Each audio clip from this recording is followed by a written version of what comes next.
ये चैनल केवल मनोरंजन के लिए है।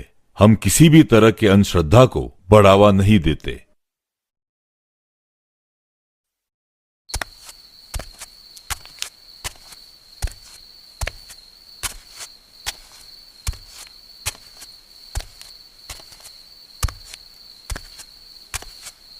राहुल अपने गांव लौटते वक्त एक कब्रिस्तान से गुजर रहा होता है। तभी वो एक नजारे को देखता है। एक लंबा सा चमगादड़ की शक्ल का कोई राक्षस गड़े मुर्दे को उखाड़ कर खा रहा था। ये देखकर राहुल को उल्टी आ जाती है और ठीक उसी वक्त वो शैतान भी राहुल की मौजूदगी महसूस कर लेता है। अरे, इसने तो मुझे देख लिया। भागना होगा यहां से। भागो जल्दी। राहुल उस कब्रिस्तान के रास्ते पर तेजी से आगे बढ़ रहा था। रात के करीबन 1 बज रहे थे। राहुल अपने घर जाने के लिए एकदम तेजी में आगे बढ़ रहा था, लेकिन चलते चलते ही उसे अपना शरीर भारी लगने लगा। उसे ऐसा लग रहा था जैसे कोई उसके पीठ पर चढ़ा हो और उसके साथ साथ चल रहा। राहुल को एक डरावना संकेत लग रहा था, लेकिन अब वो थकने लगा था। कुछ मिनटों में उसे उसका घर सामने दिखा और वो अपने घर पहुंचा।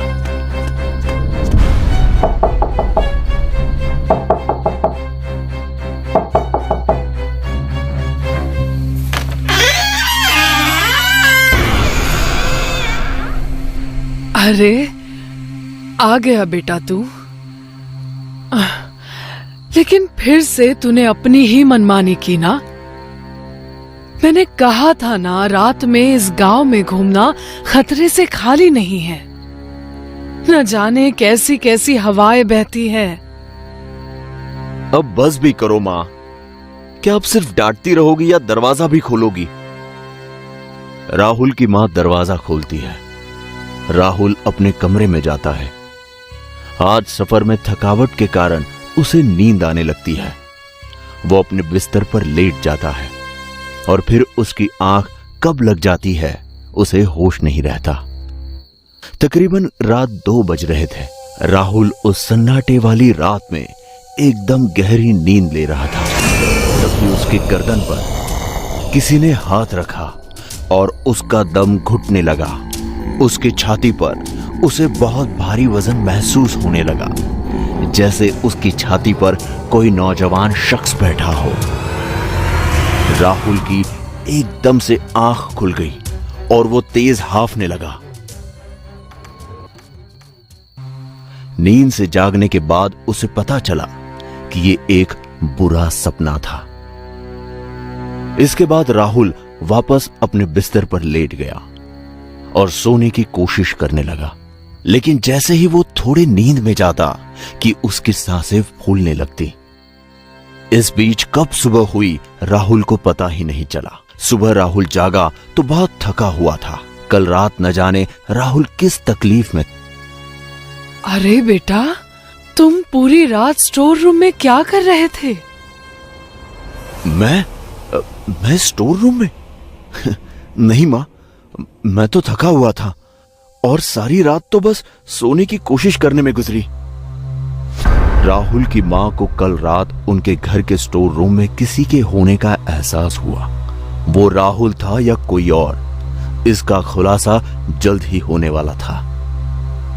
राहुल के साथ बहुत अजीबोगरीब एक्टिविटीज होने लगी थी। जैसे उसकी मां टेबल पर नाश्ता रख के जाती और जब राहुल नाश्ता करने आता तब किसी ने पहले से ही वो खत्म कर दिया होता और प्लेट खाली मिलता। रात को चैन और सुकून की नींद सोना तो जैसे उसके लिए सपना बन चुका था। दिन पर दिन ये भयानक गतिविधियां उसको और कमजोर कर रही थी। राहुल की मां को राहुल पर शक होने लगा था कि उसमें कुछ तो अजीब है जो बहुत जल्द पता लगाना होगा, नहीं तो वो भयंकर परेशानी में फंस सकता है। कई बार ऐसा भी होने लगा था जब राहुल के अंदर से कोई और बोलता, और अब उसके बाल भी झड़ना शुरू हो गए थे।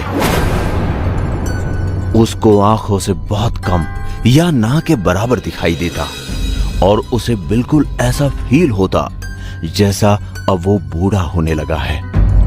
दिन पर दिन उसकी हड्डियां कमजोर होने लगी थी, चेहरे पर झुर्रियां बढ़ गई थी, दांत टूटने लगे थे।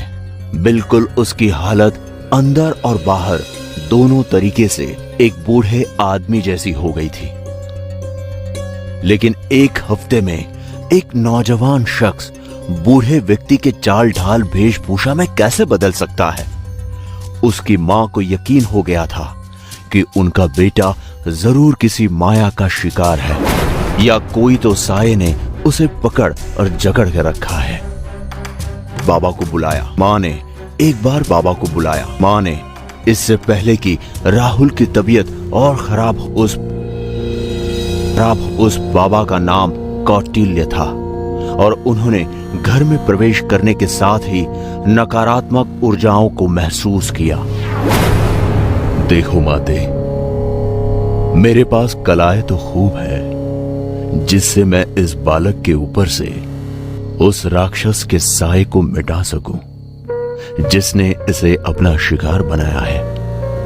मैं आज आधी रात को पुराने कब्रिस्तान के करीब एक योजना करूंगा, लेकिन याद रहे मध्य रात्रि 12 से 3 के बीच हो रहे इस विधि के दौरान कोई भी शख्स वहां मौजूद न रहे।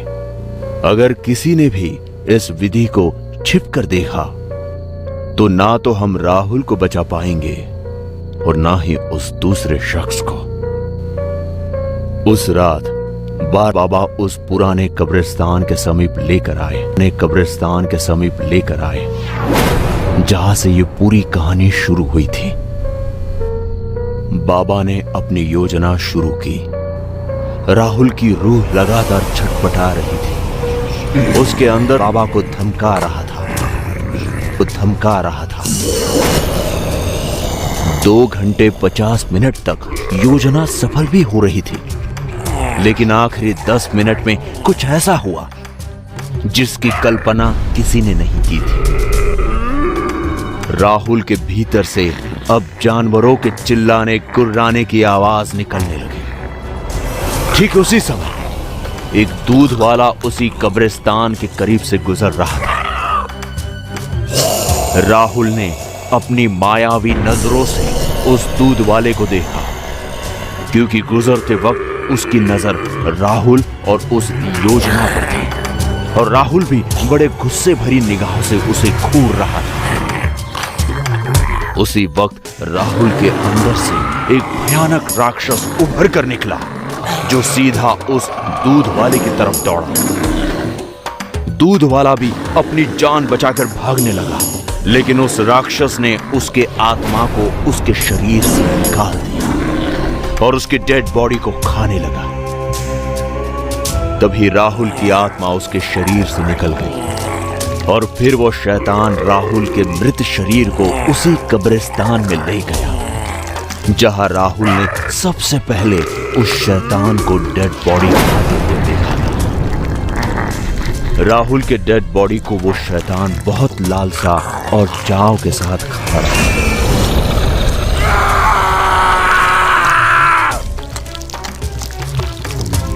वो बाबा भी अपने रास्ते चले गया।